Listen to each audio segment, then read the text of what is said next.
Chaque jour, des milliers de femmes sont tuées dans le monde suite à un acte de violence ou de viol. En Algérie et durant les 9 premiers mois de l'année en cours, le bilan établi par la DGSN fait état de plus de 7000 plaintes de femmes, dont 52% d'entre elles sont familiales.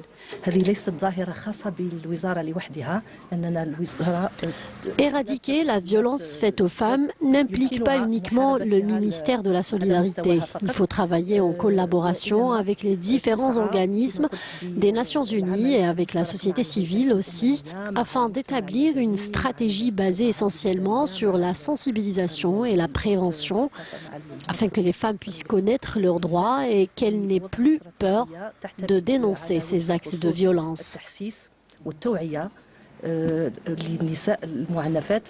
À l'occasion de la célébration de la Journée internationale pour l'élimination de la violence à l'égard des femmes, une journée d'études placée sous le thème « La fin des violences à l'égard des femmes en Afrique, le protocole de Maputo, défis et perspectives ». C'est un instrument extraordinaire, mais encore faut-il qu'il soit ratifié par tous les pays de l'Union africaine, et encore faut-il qu'il soit aussi appliqué.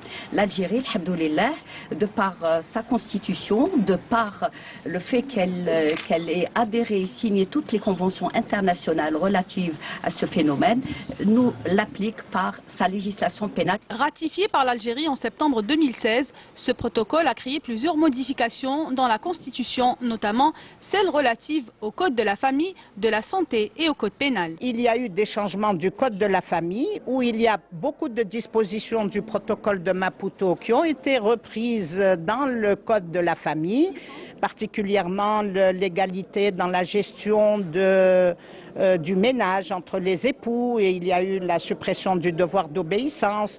Pour les Nations Unies, ce n'est pas juste la lutte contre la violence, c'est également la prévention, comment prévenir les violences faites aux femmes. Et c'est pour cela que c'est l'éducation qui est très important. C'est un thème aussi qui interpelle les hommes. Et dans plusieurs domaines, les agences des Nations Unies appuient l'Algérie et les différents pays dans le monde justement dans cette lutte contre la violence aux femmes. Coïncidant avec le 30e anniversaire de la création de la Commission africaine des droits de l'homme et des peuples, cette célébration offre au Conseil national des droits de l'homme l'opportunité de vulgariser le protocole.